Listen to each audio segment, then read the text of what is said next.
They found that TikTok pushed potentially harmful content to these users on an average of every 39 seconds. Harmful information. Listen to me, when you're playing with mental health, you're playing with life and death. Get these devices out of your children's hands.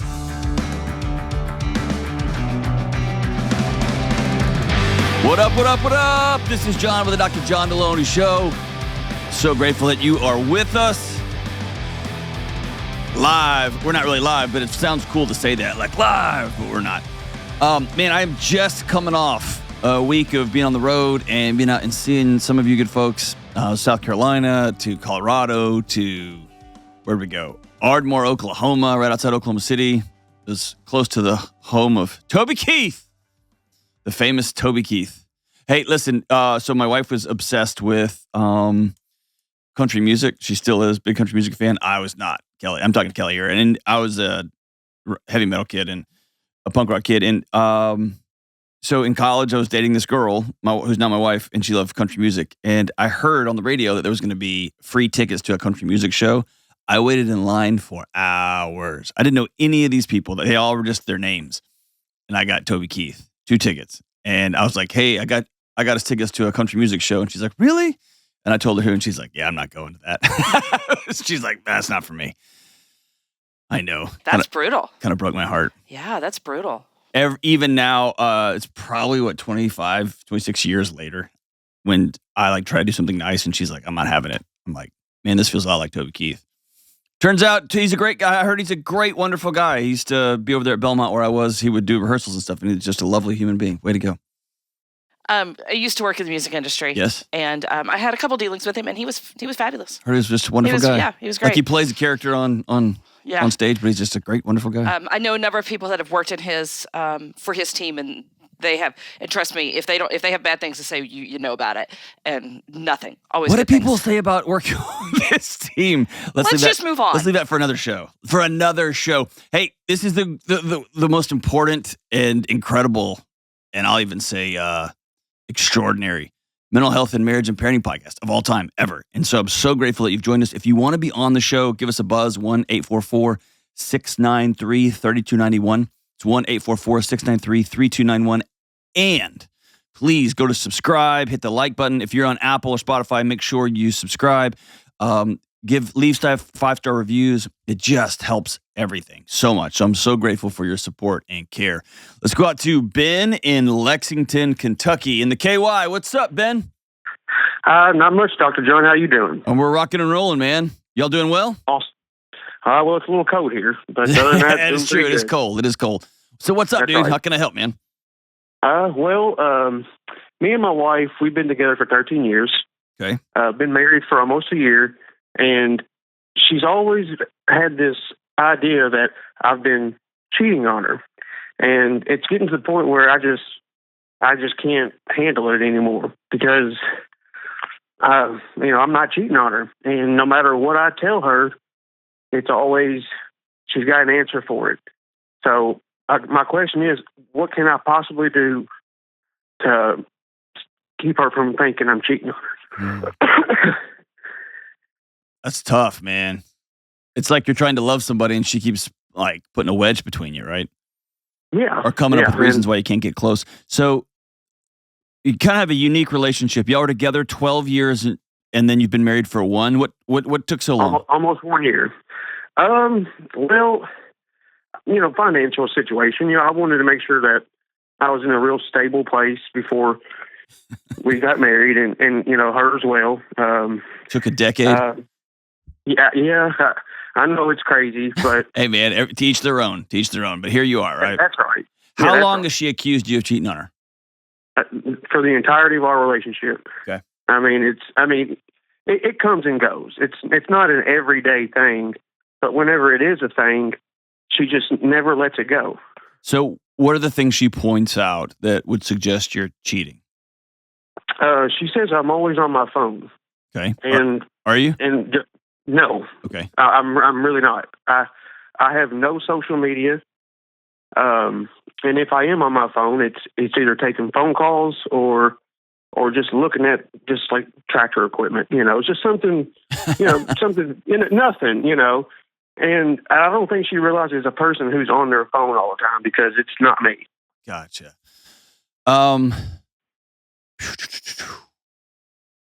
So I don't have any like empirical data to back this up. I'm just going to tell you something I've seen over and over and over and over and over again for the last 20 plus years. Okay. Uh-huh. Yeah. The things that we are often capable of, or that we've often been guilty of, or that we often think about doing, are the things we often project onto other people. Okay. And so my question to you would be out of the gate, has she ever cheated on you? Not that I'm aware of. Would it stun you or would it melt you? Oh, absolutely. Yeah. Okay. So it wouldn't be something if you're like, yeah, I could see that. It would be out of the blue. Yeah. Has somebody ever cheated on her in a previous relationship that was like a nuclear bomb inside of her? Well, we've been together for so long. I mean, her relationships before me were pretty. She hasn't spoke on it, so I can't really. I don't know. Okay. But if I had to point to something, it's her parents are divorced. I don't know if there was infidelity in their relationship to cause that.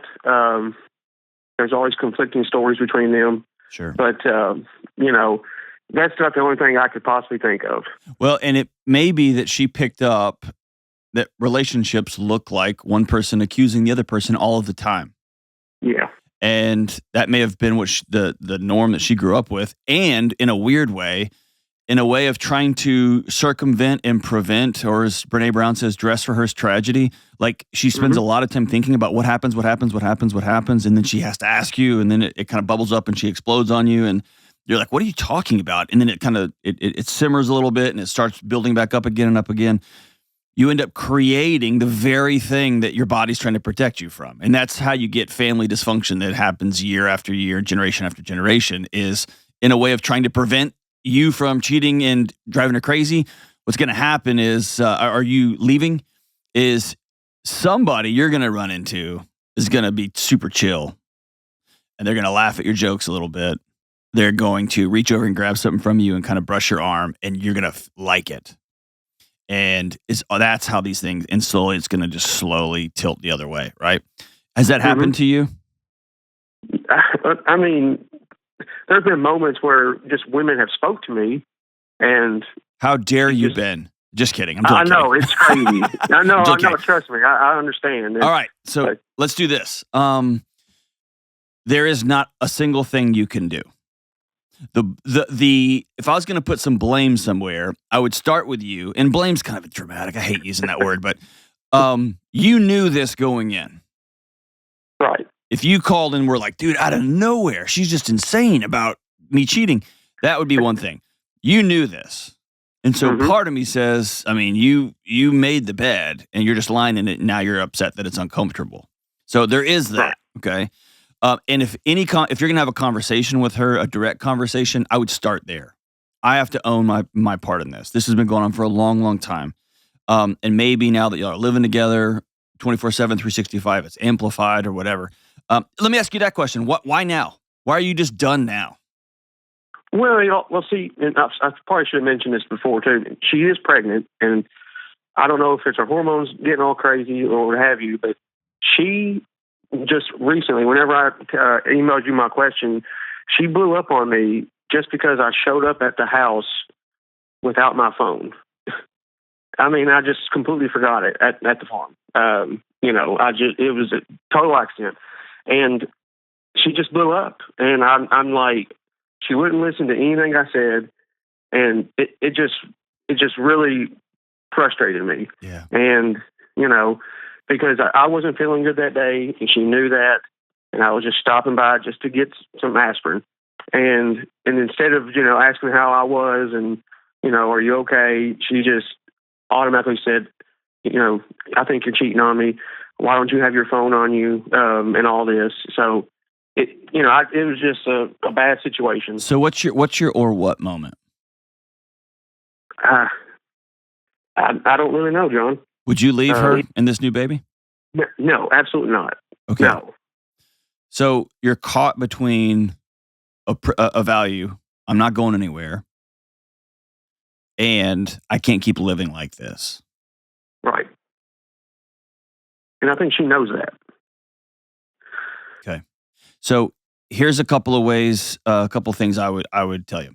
First is, I'm sure you've done this, but it's worth doing it again. Probably writing her a letter, and I want you to, and here's why writing a letter is important, because I want you to read her this letter, and then I want you to give it to her. And there's some research about the importance of writing things down that you might stumble over verbally, but when you write it down and you have time to, hit the backspace and you spend the time getting it out, it's a lot more articulate and you get everything out. You get more out than when you try to talk. Your body gets nervous, you kind of seize up a little bit. And there's been some studies with social media that suggest, like when I was a kid, if the school bully on the bus talked trash to me and said something really rude, it hurt, but there's some natural mechanisms inside our bodies that help us that it kind of dissipates over time, especially if that person is not like my parents or somebody in my close circle. When it comes to social media, it's black and white and it's posted. And so you can read it over and over and over and over again. That same thing, I'm going with the idea that it also works in reverse. And I've seen this over and over where if you tell her, I'm not cheating on you, she has already accused you. She's in fight or flight. Game is on. She's not hearing any new data. She's just in a fight now. But when she's calm and she goes back to this letter, and then she's calm later on and goes back to this letter, and she's at peace and goes back to this letter, it's going to reinforce and reinforce and reinforce, okay? So I'd recommend writing this stuff down and then taking her out somewhere and reading it to her, okay? It will probably be hard to read, but it's important that you have a clear path ahead for her. I would note that this is on you, not on her, okay? The moment you said, and then you do that, then she's off, right? She's got to defend herself. The statements that I would make are, I work really, really hard to love you the best I can. And I'm beginning to feel like I can't breathe because every moment I walk in this house, I'm being accused of being a liar and a cheater. Two things that I don't put up with in my life. I don't put up with my friends. And I'm struggling to continue to be connected in this relationship because it's a constant attack. And I think the next statement I would go with, and again, this is just me, I am choosing to be well.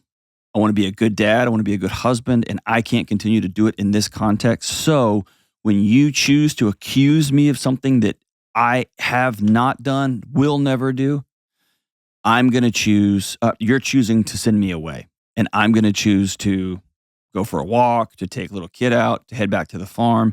I'm going to choose to not be in this situation. I'm not going to leave you, but I am going to choose to be well as I possibly can. How does that sound?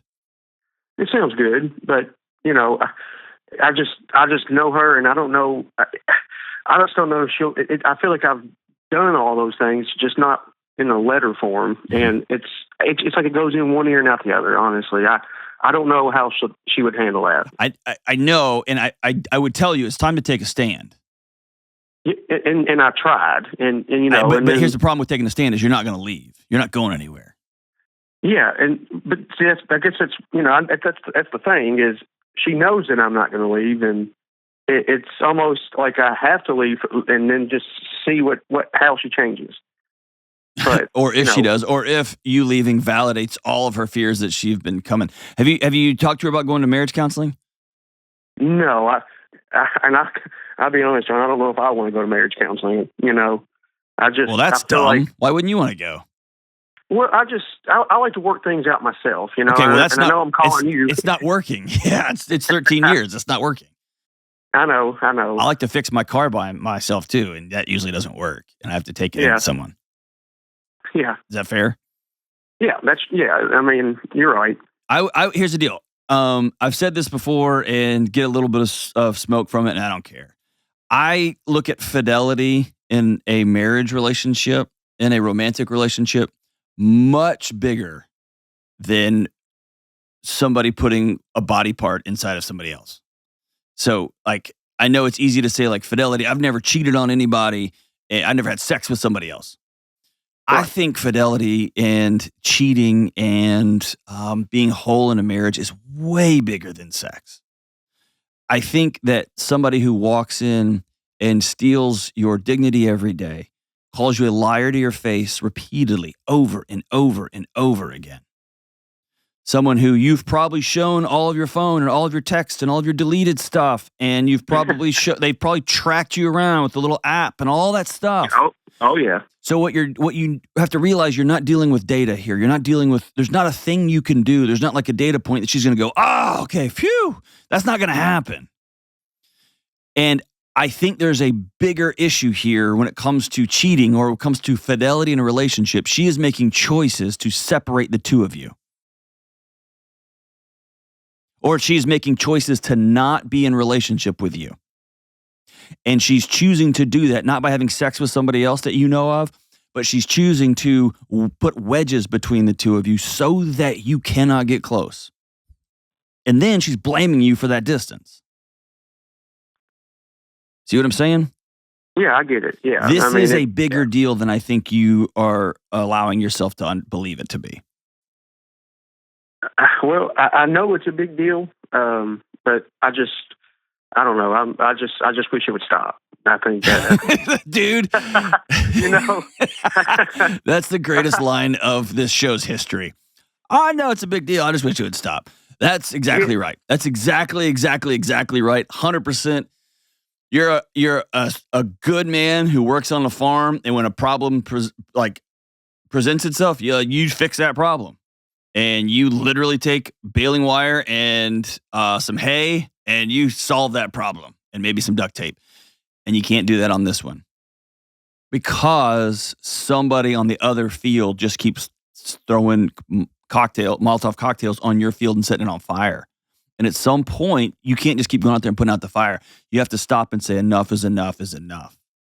And quite frankly, I think the step forward is marriage counseling, because something is going on inside of your wife that is making her, that is pushing her, that is encouraging her to choose to make the guy that loves her more than anybody on planet Earth the bad guy, constant bad guy, an inability to be at peace in relationship. She is choosing an anxious life. And there's not a thing you can do about it at this point other than to begin to create a world where you have to protect yourself and the world that this little baby is going to come into. I would be on the first train into a marriage counselor, because this relationship has very short legs on it if you don't get involved very, very quickly and get a third party in there. You've tried your best, my man. You've tried, and you just want it to go away. You've tried to solve it, and it's not. So now you can do one of two things: accept what is and live a life of quiet desperation, hang your head low like millions and millions and millions of men have done. Or you can look at her and say, you're worth fighting for. We are worth fighting for. This family's worth fighting for. And I'm not giving up. I'm calling a marriage counselor, and we got to go do this because we need help right now. Thanks for the call, Ben. We'll be right back. All right, people. All of us procrastinate about something. Maybe you've been ignoring your check engine light, or maybe you've been putting off plans to read more. Whatever it is, good sleep is not something to put off. Sleep is the foundation for your mental and physical health. And like your check engine light, your old mattress won't just fix itself. So don't procrastinate here. Quality sleep starts with a great mattress like Dream Cloud. With their 1-year in-home trial, there's no excuse to keep tossing and turning on your old mattress that keeps getting more uncomfortable by the night. It's time to invest in good sleep, and Dream Cloud is the only luxury brand that gives you a full year to try out your new mattress. A full year! Stop procrastinating. I know you'll love your Dream Cloud right away, just like my family does. Right now, Dream Cloud is offering my listeners 25% off your order plus $50 in additional savings, and why not $599 in accessories with promo code John Delony. That's pillows, luxury sheets, and a mattress protector. So go on dreamcloudsleep.com and use promo code John Delony today. And also probably don't ignore that check engine light for very much longer. All right, we are back for everybody's favorite segment with nobody's favorite music. Facts are your friends. Let's do it, Joe. Oh, gosh.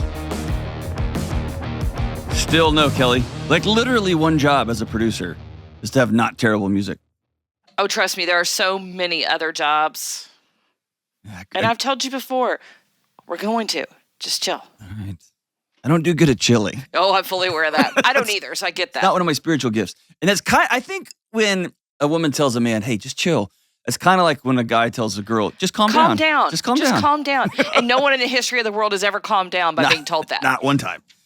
All right, let's go to this article that you handed me, Kelly. I'm so thrilled about this.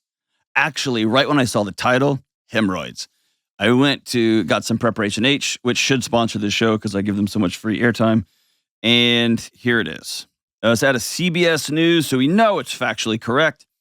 Teens turning to TikTok for mental health advice are self-diagnosing.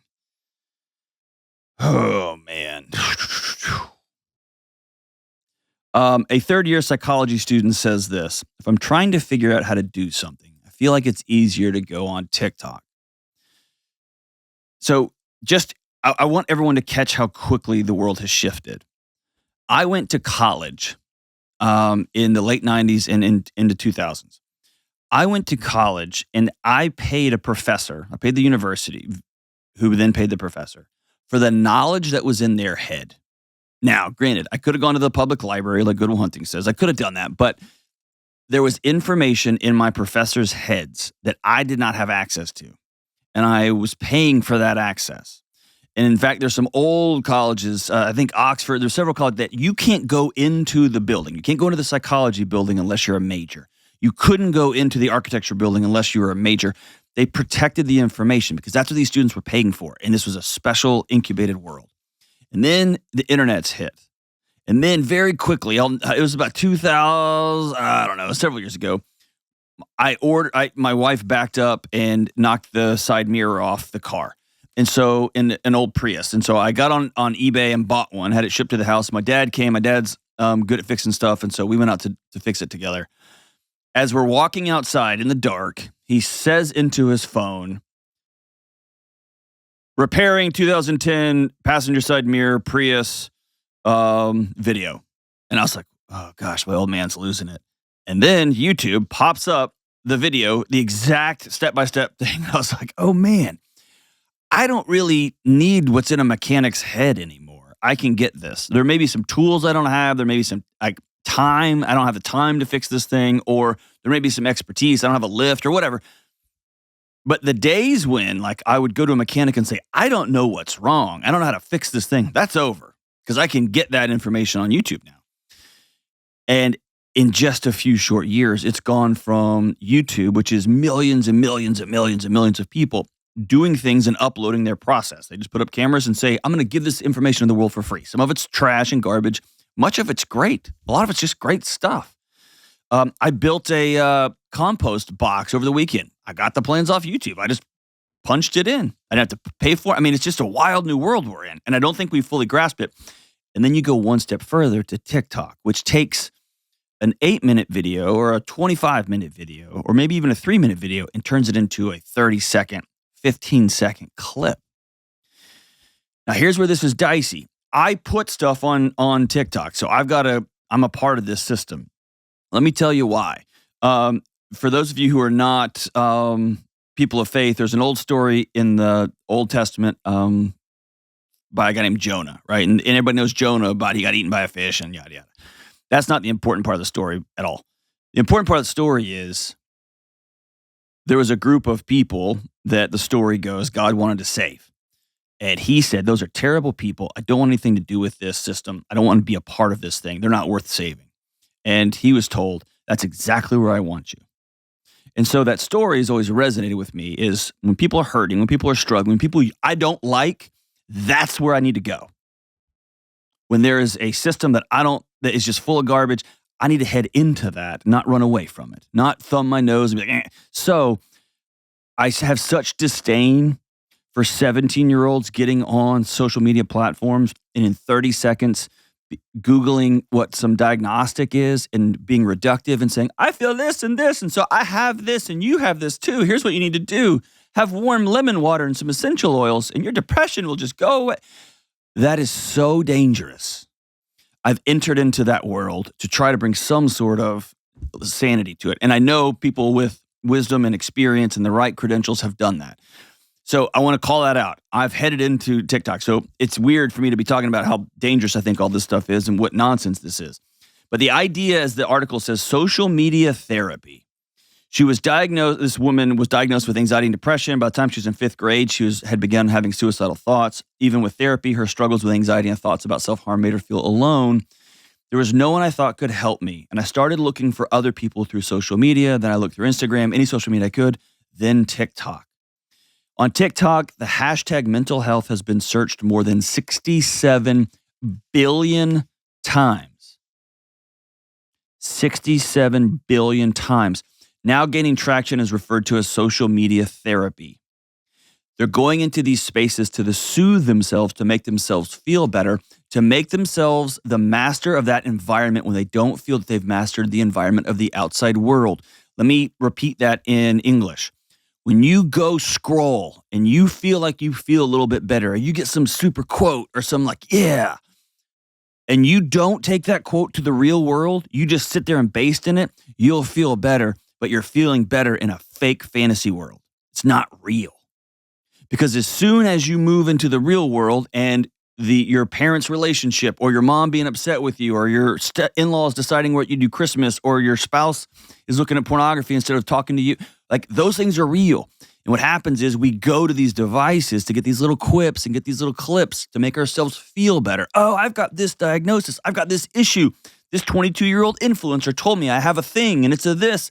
And this is why. And I'm just going to stay here. And then the algorithms learn this is what you like, and it just keeps pumping it in and pumping it in. And now you are sitting in a trash can, swimming in sewage, while the world spins outside of the real world just keeps spinning outside of this little digital box. It says this, as you look through TikTok, the algorithm strengthens. It turned into other things like ADHD, borderline personality disorder, and more depression, anxiety. Whew.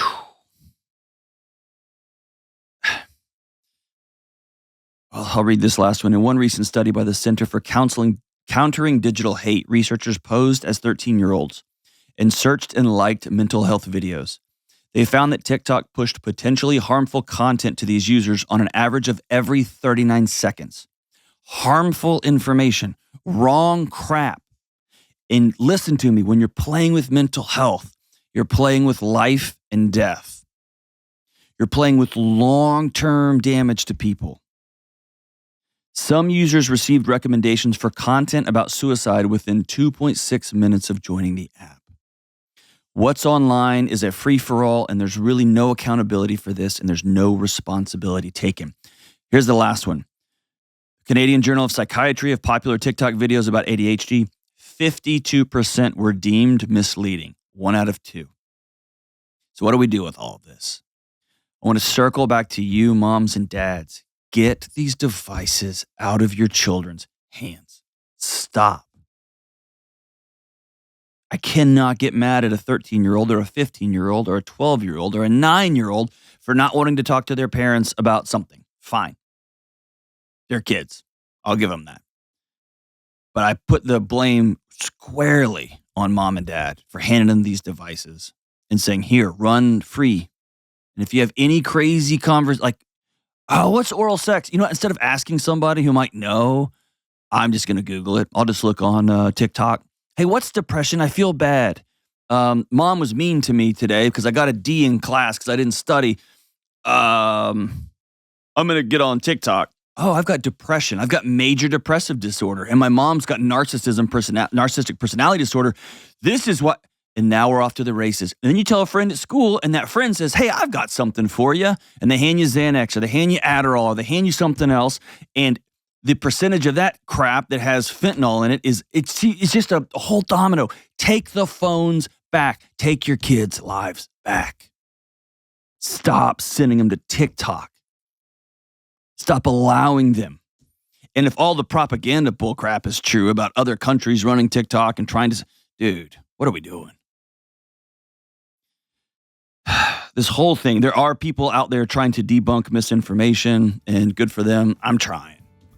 You notice I don't talk a lot about diagnostics. I talk more about how to treat people and how to take care of people. But at the end of the day, I think this is a really simple, solvable problem.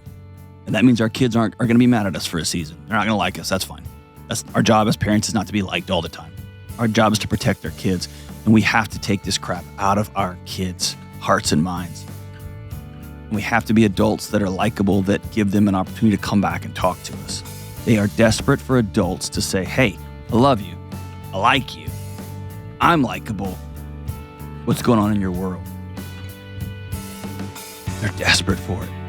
Moms and dads, start showing up. Enough with the digital babysitters. Enough. Let's take back our kids. Let's take back our kids. We'll be right back. Hey, good folks, John Delony here. I feel like I fell through a glitch in the Matrix. This is my job.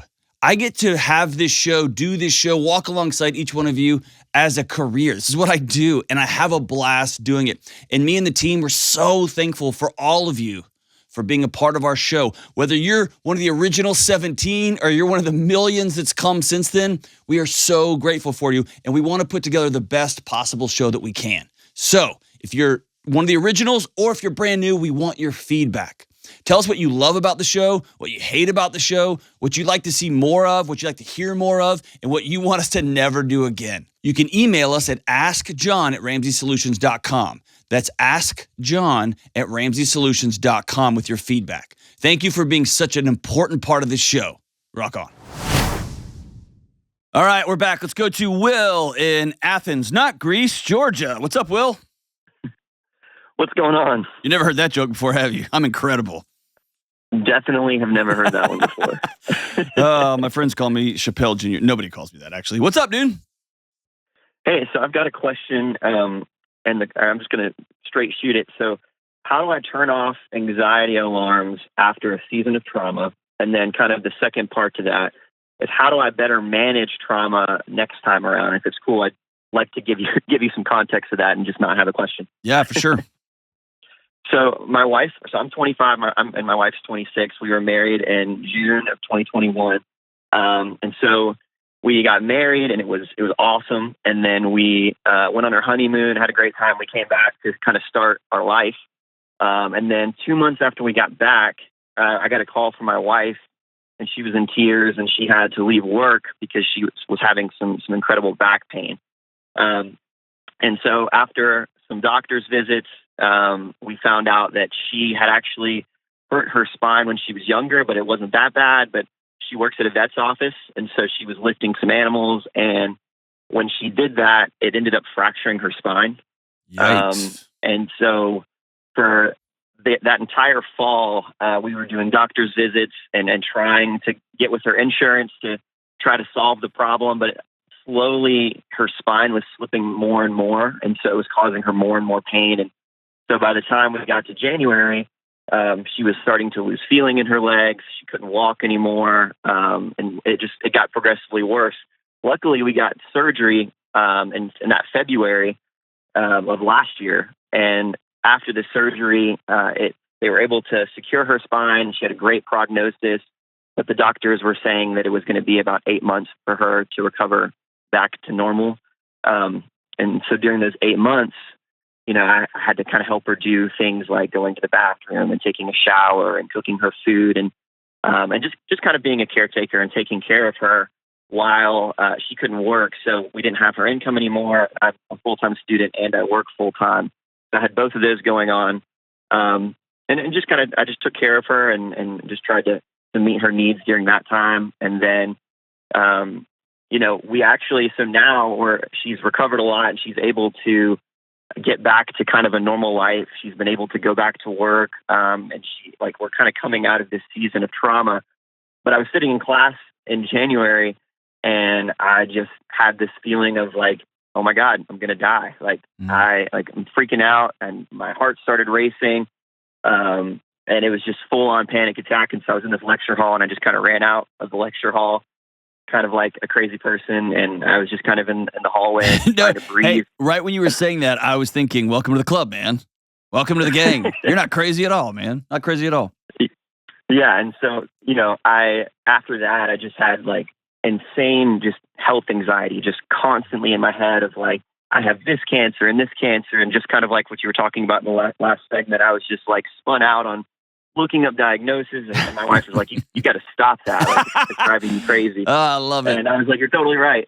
I love the one recovering from spine surgery is telling the healthy one, dude, you're going to have to just dial it back 30%. She's like, man. You're fine. Yeah. But all that to say basically is that, we had this trauma, and now we're kind of coming out of it, and it seems like we're at the tail end of it. But now my body, like the whole time I was kind of like, I'm pushing through, I'm serving my wife. This is great. Mm-hmm. And now my body decides to spin out when it seems like we're recovering, if that makes sense. That's right. Absolutely. So here's where I want you to start. Well, let me say this. You are 1,000% right where you should be. Okay? Right where you should be. There's nothing wrong with you. You're an amazing husband. She won the lottery with you. And probably you would say the same thing. You stepped up in a tremendous time of need. What a gift. And you laid some foundations to the homes that you and your wife are going to build moving forward, that will be legacy shifting. Your kids and your grandkids are going to be different because of what you did in this season. Okay? I don't want you to lose that. It's huge. The place you need to start, both of you, but particularly you, no, both of you. I was going to say particularly you, but both of you are in the season, is grief. Here's why. All grief is the gap between what I hoped would happen, what I thought this was going to look like, and reality. And dude, for a long time, you couldn't wait to marry this girl, right? Right. And y'all were going to rock it till the wheels came off. Y'all were going to be a dual income family. You were going to make this much money. You were going to live in this place. Y'all were going to travel to these places. You were going to do all these stuff. You're going to go to school, and you're going to do this. And everything fell apart.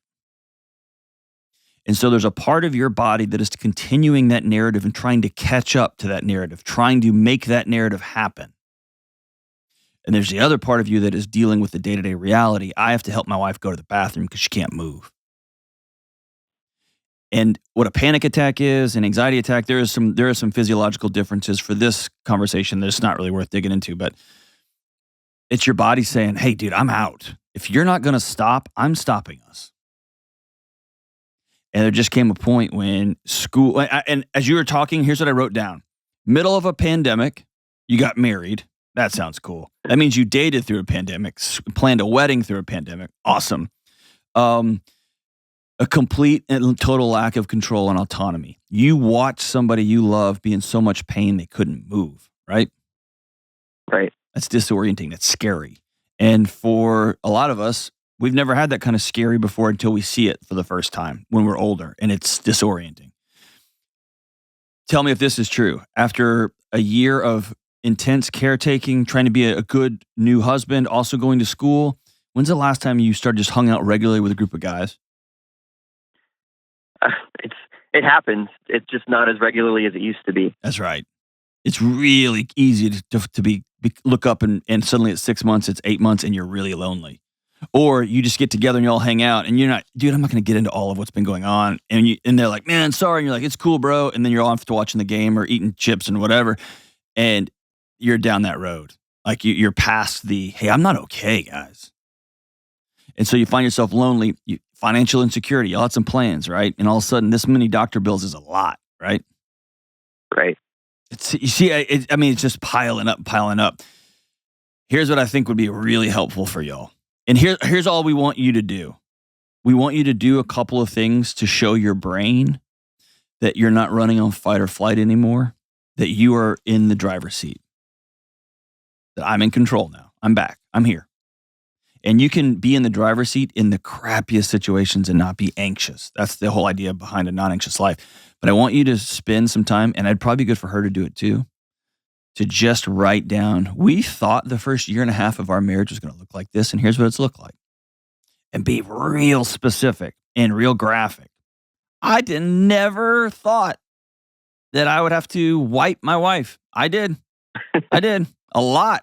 I never thought. I thought showering would be different than it ended up being. There is a romantic shower and then there's a therapeutic shower. Those are very different experiences, right? See what I'm saying? Like, I want you to be very specific about this. And if y'all are gangsters, read these letters to you, because here's the other thing.